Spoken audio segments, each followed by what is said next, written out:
une pandémie qui est apparue la première fois en Chine, exactement à Wuhan, à la fin de 2019. Cependant, ce virus s'est propagé dans le monde entier, arrivant en Afrique, qui a marqué un bon nombre de personnes infectées. C'est plus de 200 000 cas cumulés et plus de 5 600 décès signalés. Et n'oublions pas que 54 pays d'Afrique touchés.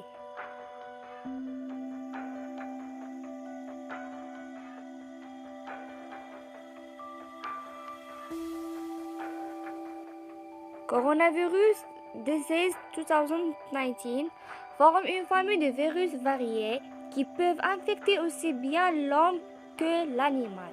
Leur nom signifie virus en couronne.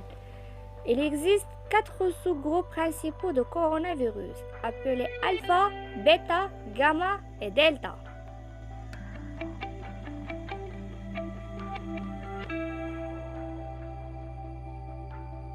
Ce virus contient des protéines et une membrane lipidique. On trouve les protéines d'enveloppe, protéines membranaires, protéines nucléocapsides et une protéine de pointe.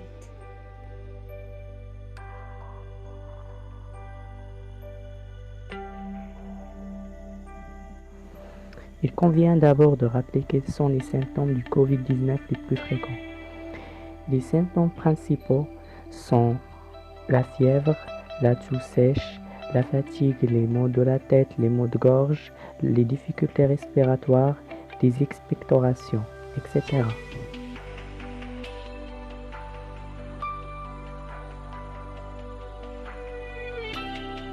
Selon l'âge, les personnes âgées de 55 ans et plus les plus à risque. Pour le sexe, on note que les hommes sont davantage hospitalisés et développent plus de complications. Et selon le Haut Conseil de la santé publique, les patients à risque de formes sévères sont les diabétiques, les personnes présentant une pathologie chronique respiratoire, les patients présentant une insuffisance rénale chronique dialysée, les personnes avec une immunodépression congénitale ou acquise, les malades atteints de cirrhose au stade B ou C et les femmes enceintes à partir du 3e trimestre de la grossesse.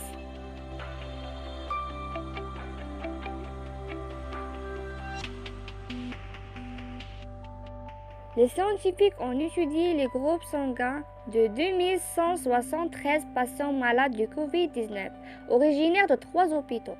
Alors, les auteurs de l'étude ont remarqué que les personnes de groupe sanguin A avaient un risque significatif plus élevé d'être infectées par le virus, contrairement aux personnes de groupe O, qui avaient un risque faible. Pour expliquer cette différence, les scientifiques relèvent que les personnes du groupe O ont 2 types d'anticorps. Par contre, celles du groupe A ont qu'un seul.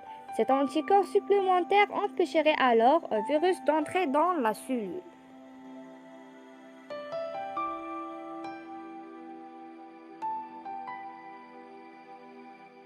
Le virus Covid-19 se focalise surtout dans les voies respiratoires et spécifiquement dans les poumons, mais il peut infecter plusieurs organes vitaux comme le cerveau, cœur et vaisseaux sanguins, les yeux, le foie, les intestins et les reins.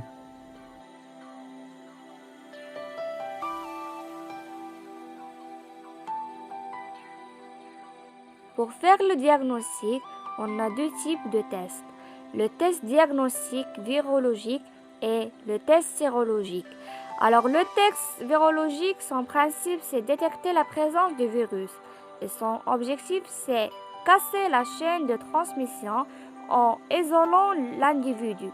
Et le test sérologique, son principe, c'est détecter la présence d'anticorps dans le sang. Et son objectif, c'est la surveillance épidémiologique et aussi c'est un complément du test virologique.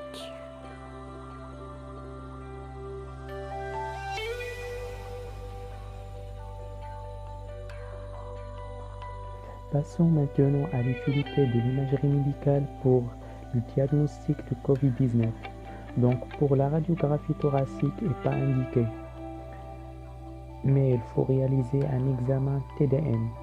Le scanner donc a un rôle très grand dans le diagnostic, surtout au cas d'urgence, pour savoir est-ce que le patient a besoin de la réanimation. Aussi, le scanner est très indiqué pour les patients qui ont des signes de gravité clinique. Donc, quels sont les aspects de COVID-19 en TDM? Les signes évocateurs sur le scanner sont les suivants. On a des opacités envers des poulies bilatérales subpleurales postérieures, c'est ce qu'on voit dans l'image 1.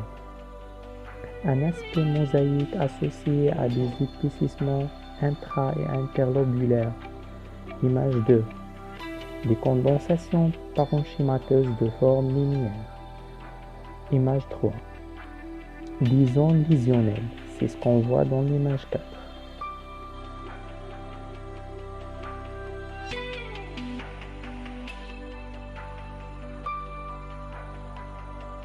Il n'existe aucun traitement spécifique pour les maladies provoquées par le coronavirus humain.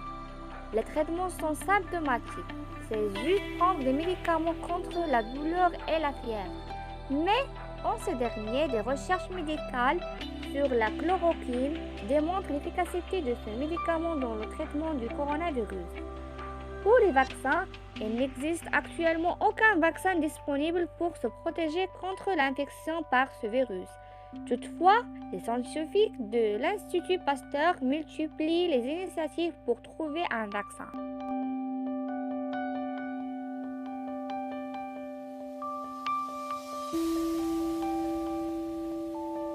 Pour réduire le risque d'infection par un coronavirus, il est conseillé de se laver les mains régulièrement avec de l'eau et du savon pendant au moins 20 secondes et sans oublier les solutions hydroalcooliques.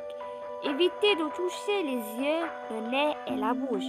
Portez les masques et évitez le contact avec les personnes malades.